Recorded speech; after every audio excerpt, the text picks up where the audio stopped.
everyone, welcome back to my channel. It's me, Desiree, and thanks for clicking on my video. Today we're talking two new products from Maybelline, the Superstay Multi-Use Foundation Stick and the Lemonade Craze Eyeshadow Palette. Let's go with the stick foundation first. I do have this on today. There's pros and cons with this thing, okay? So it's called Maybelline Superstay Multi-Use Foundation Stick, and when they say multi-use, they refer to it as foundation, concealer, or highlighting. It says cream to matte formula with a precision blender, full coverage.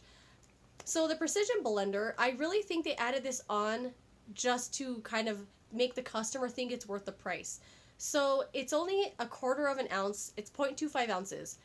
It's $11.99. I paid $11.99 for this at Walgreens, and excuse me, this is how much product you get. I was shocked when I got this home. So as you can see, there's like little dips in it. It's really hot where I live, so it kind of melted and kind of tipped over in the stick. That's just because it's hot here, no fault of the product.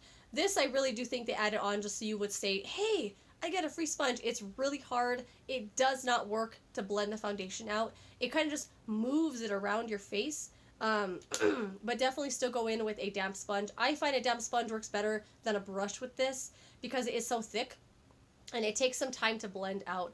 When it says full coverage, I would say everyone has their own gauge of what full coverage is. To me, normally medium is full coverage. Like I feel like it's too much and I can't see my skin through it.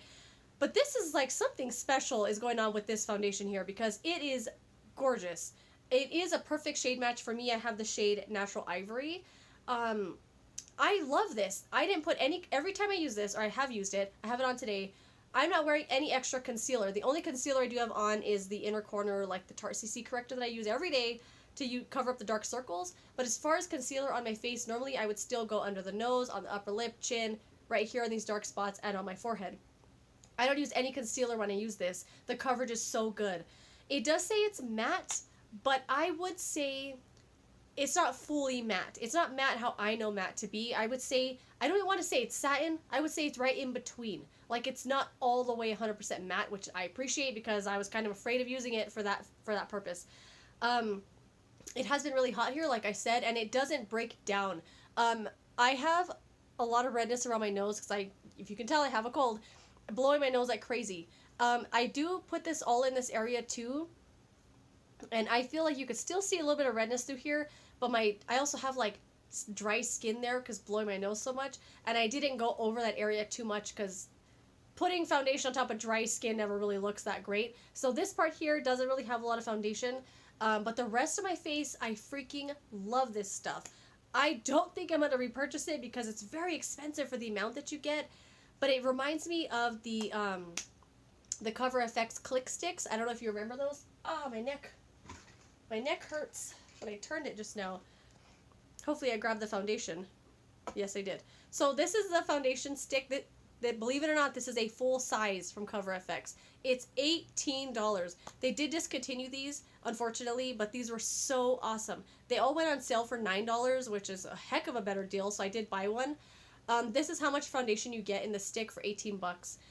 And it's called a foundation concealer. You can also use it for whatever you want. I just use it as a foundation. I love this thing. And it reminded me a lot of this because of how little you get for how much it is. But then it's like such a great product, you almost want to keep buying it again. I really like it. I can't say I'm going to buy it again though because of the price, but who knows. Maybe I'll fall head over heels in love with it and have to purchase it all the time. It does wear really well in the hot weather. As far as I've experienced personally, it hasn't broken down on my face. It's not melting away with the heat. I love it. I think this stuff is awesome. I haven't used the Superstay like liquid foundation they came out with, like that new one. So I can't compare it, but they do have the same name. So I'm hoping they're kind of similar, but there's that. And then now let's talk about the Lemonade Craze palette. I do have this on today. My thoughts on this are short and sweet. If you like the City Mini formula and you like those little palettes, you're going to like this palette as well. It's just like having two City Mini palettes in one. It's awesome. These shades are really, really good. The biggest disappointment is the yellow one, to be perfectly honest. It's so thin, patchy, choppy, just not a good shade.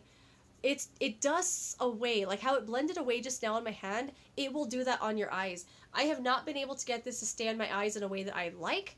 it kind of, like, you put it on. I've put it on my fingers. I've put it on, like, dampened my finger, put it in there. It's just such a weird, thin, dusty formula. You can pick it up with your brush, and you'll see a yellow tint to your lids, but it'll, like, disappear. It's not enough to call the palette Lemonade Craze when the actual Lemonade Craze shade is the weakest one in the entire palette, in my opinion. I really wish they had done that shade in, like, this formula. This, like, super metallic, really over-the-top beautiful shade. I wish they had done that yellow in this formula, because it would have just been great. The rest of the shades are really good. If you like the City Mini formula, you're going to like this. They're rich, they feel great, they blend great. Fallout is minimal, if at all. These two here on the end, Main Squeeze and Citrus, are like glitter shades. They're very, like, put them on with your finger, put them on with a precision kind of, like, that's the shade right there. I had this on the inner corner. It's definitely a put on with your finger kind of shade. So is this one right here. Because otherwise the glitter is going to go everywhere. I always like having a shade like that in a palette, so I appreciate that. The shade Ice Pop is a little bit on the drier side, but I do have this on today. It doesn't swatch well, so I'm not going to do it. But not every shadow is meant to swatch amazingly. That's not the nature of all of the shadows. But this is great. I thoroughly enjoyed it. I almost didn't buy it because I have shades like this over and over, especially if I have a bunch of the City Mini palettes. But I still wanted it, and I'm glad I got it, and I'm glad the formula is very similar. So there's that. But it got me thinking about yellow eyeshadow. I only have one yellow eyeshadow that I really like, and it's in the Anastasia Subculture palette. It's that shade called Edge. That shadow is awesome. It's a little bit of a deeper kind of yellow. It's gorgeous. I wear it all the time. I really, really like that. But other than that, I don't have any yellow eyeshadows. If you have any recommendations for good yellow eyeshadow. Wait, was there one in this palette? I just filmed another video before this, and now I'm looking at this palette, and I was like, oh, there was one in here. Is that yellow? Hold on. You know what? Maybe that's the winner right there. This is the Weekend Festival palette from BH Cosmetics. Maybe that's a front runner right there. I'll have to experiment more with that palette anyway. But that's it. Those are my thoughts on the two Maybelline products. If you've tried any of them, please let me know. Sorry about my hair. It's air drying today. Why I say that? I always hate when people apologize for anything in videos. Why'd I say that? I'm not sorry about my hair. It's just my hair. Anyway, thanks for watching my video. See you in another one. Goodbye.